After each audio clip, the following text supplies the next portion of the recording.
There is a rule in the automotive world. Every lightweight sports car, no matter how pure or how perfect, eventually gets fat. One day, it's a stripped-out corner carver buzzing around like a wasp through the hills, and the next, it's got bigger carpets, cushy armrests, and an infotainment system with more settings than an iPhone. Cars gain weight, grow soft, and suddenly they aren't a true sports car anymore. They are a glorified cruiser wearing a sports car's badge. But back in the 1960s in England, we were witnessing the golden era of lightweight British sports cars. MG, Lotus, Austin Healey, and of course Triumph were cranking out some of the world's best vehicles for driving pleasure. And right at the heart of it all was the Triumph Spitfire. Designed by Giovanni Michelotti, it was Triumph's answer to the affordable roadster boom of the 60s. It was lightweight, rear-wheel drive, and it had independent suspension. It really had all the ingredients for joy and none of the fluff. As the decade wore on, though, the market began to shift. American buyers wanted more cylinders, and European drivers, they wanted more refinement. And Triumph, they wanted to meet them both in the middle. So, they took their featherweight Spitfire chassis, bolted on a sleek fastback roof, and shoehorned in a silky straight six from their Vitesse saloon. And the result was a miniature Grand Tourer with the soul of a lightweight British sports car, the iconic Triumph GT6. Now, the GT6 story really begins in 1963. Triumph's technical director Harry Webster had a vision to turn the Spitfire, that scrappy open-top roadster, into something sleeker and more refined. Something that could cruise at high speed, yet still carry that unmistakable British sporting DNA. As such, Harry Webster commissioned the famous designer Giovanni Michelotti again, known for his work with Ferrari, Alfa, Lancia, and Maserati, plus the prior Spitfire. Webster wanted Michelotti to turn his initial Spitfire vision into that Grand Tourer by adding a hardtop and revising that design. And once completed, it was clear right away. That design was a knockout. It was a flowing fastback coupe that looked like it initially had been designed to come that way. And to be honest, if I didn't tell you that, you'd probably think it was designed with a fastback from the beginning because of just how complete and connected it all looked. But underneath, unfortunately, that seamlessness was not the case. The original prototype had a problem. See, with the added steel roof, the new bodywork, and the reinforcements they added to the Spitfire to make it the GT6, it essentially pushed the car's weight from around 1,500 pounds or so to over 1,900 pounds. And the tiny 1.2-liter four-cylinder inside the Spitfire, charming as it was, simply couldn't keep up with the extra weight. Again, that's almost 30% more weight added to the car. So, Triumph had to go back to the drawing board, and they grabbed the 2-liter inline-six from the Vitesse saloon and dropped it under the hood. It did not fit neatly, hence the aggressive bonnet bulge that came with the GT6, but the performance spoke for itself. With 95 horsepower available at 5,000 RPM and 117 foot-pounds of torque coming in nice and early at 3,000 RPM. The new engine brought way more muscle and way more torque for it for added usability. 0 to 60 came in under 12 seconds, and the top speed was about 106 miles per hour, which in terms of compact British roadsters in the mid-60s was not bad at all. That six-cylinder breathed through twin Zenith Stromberg CD150 carbs and put the power down through a crisp shifting 4-speed manual with the optional overdrive for highway cruising. And thus, the first generation of the GT6 was born. On paper, the GT6 was quicker than its closest rival, the MGB GT. That car had packed a 1.8-liter inline-4 and weighed more than the Triumph, and it took about 2.5 seconds longer to reach 60 miles per hour. The GT6 with its straight six and lower curb weight felt noticeably punchier, and it wasn't just faster, it also sounded faster too, because of that growl of that glorious inline-six.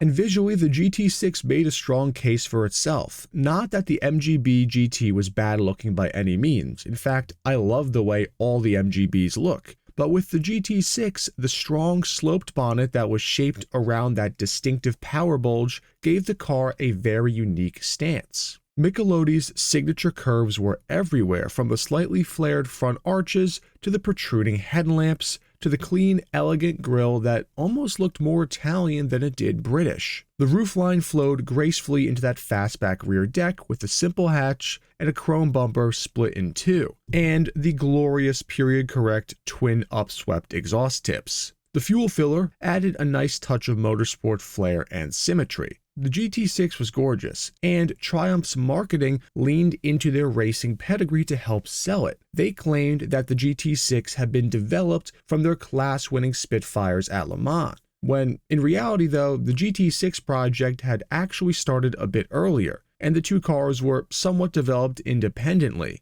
So this was a clever bit of storytelling, but it wasn't exactly 100% truthful as to the birth of the GT6. Still though, the GT6 gained a reputation as kind of the poor man's E-Type. Now the Jaguar was undeniably in another league, with 4.2 liters of displacement, 265 horsepower, and a sub 7 second 0 to 60. But it also weighed nearly 1,000 pounds more, and it cost a ton more money, which made the GT6 look like a bargain, and its lighter weight should have made the GT6 way better in the corners. But in actuality, the first generation GT6s had some problems in the corners, and the culprit of that was the suspension. The first gen GT6s used a swing axle rear setup carried over from the Spitfire, and it was fine in the Spitfire, which weighed like nothing. But with the GT6's extra mass, especially over the rear because of that new roof, it could get a bit unpredictable at the limits. Lift off mid-corner under a bumpier section of road, and you might find the tail snapping around with very little warning. It could get upset rather easily. And the brakes didn't help a ton either. Now, the front discs and rear drums were standard, but the early cars used a single-circuit system that felt a bit vague and lacked some confidence. But by 1962, Triumph had taken the feedback to the heart. The second generation, known as the GT6 Mark II in the UK and the GT6 Plus in America, arrived with meaningful upgrades. Most importantly was that redesigned rear suspension. Gone was the swing axle, and in its place was a more sophisticated setup using double-jointed half shafts and lower wishbones, with a transverse leaf spring now acting as more of a stabilizer than a load bearer. In the rear, it sorta had more in common with the Corvette than a Spitfire, and it dramatically improved the handling and road manners. The engine got a small power bump too, now producing 104 horsepower, which dropped the 0 to 60 time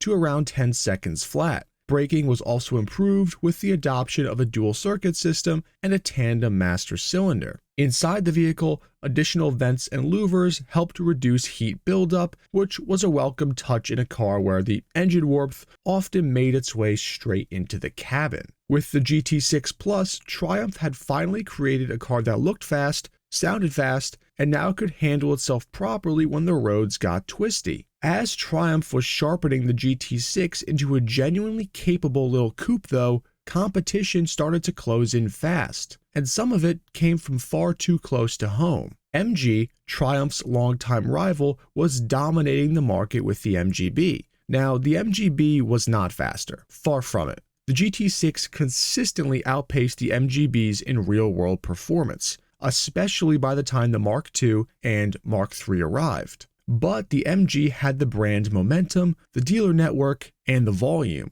They were selling hundreds of thousands of cars, a figure that Triumph's GT6 never even approached. Across the entire GT6 production run from 1966 to 1973, only around 41,000 cars were sold. In comparison, MG's output through those same years dwarfed it. And then came the MGC, a more powerful 3-liter inline-6 version of the MGB, producing a whopping 145 horsepower. Now, it wasn't loved by journalists. Its heavy front end made it clumsy in the corners, but to buyers, the badge and the spec sheet did a lot of the talking. Triumph's svelte 6-cylinder GT6 suddenly on paper looked like the underdog, despite being quicker and lighter. In showrooms, perception often beats precision. The MGC didn't sell many cars, but of the near 9,000 they did, you could argue that a bunch of those sales would have probably been GT6 buyers if the MGC didn't exist. Of course, there was other competition from Austin Healey and various other brands for Triumph on top of MG, but when it comes to the case of the GT6, most of Triumph's competition came from its own lineup. See, Triumph offered a lot of sports cars. The Spitfire remained the darling of the budget-minded enthusiasts. That was smaller, lighter, and more playful. The Spitfire offered the classic British roadster charm at a low price, and on the other end, the traditional Triumph TR series, those carried more power, more prestige, and a bigger presence on the road, which kinda left the GT6 caught in the middle. It wasn't super tiny and super light enough to be a tossable purist's roadster, also because it had a roof, and it was not powerful enough or refined enough to be a true GT car. Especially when you go through the long lineage of Triumph TR series models, there was some brand equity that existed there that did not for the GT6. Still though, Triumph gave the car one last push. In 1970, they unveiled the GT6 Mark III, aligning its styling with the new Spitfire Mark IV, and squeezing out a little bit more power from that straight six, now rated at 112 horsepower. Fuel economy and aerodynamics were improved, and a suspension update in the last year of production, in '73, helped further tame the car's handling quirks. But with US emissions regulations forcing lower compression ratios, performance plateaued. 0 to 60 times with the new vehicles remained around that 10-second mark. And just as horsepower plateaued, so did sales. A convertible version for the GT6 was considered, but shelved, which was probably a good idea because there just wasn't room left in the market for another gamble like that from Triumph. As such, GT6 production ended in 1973. Now, the GT6 never ended up crashing and burning. It didn't bankrupt Triumph or earn any scathing reviews, and in many ways on paper it was a success. It was a unique, stylish, straight-six fastback that punched well above its weight class. But in a fiercely competitive market, it really just didn't have much of a chance given Triumph's already super diverse lineup. And in the end, that's what sank the GT6. If you are a fan of the GT6 though, like I am, you'll be pleased to know you can find them between $10,000 and $30,000 with some really nice examples being around that 40 grand mark. They are rare, but they are surprisingly accessible for a car that I think is super pretty. And if you have any GT6 stories, I would love to hear them.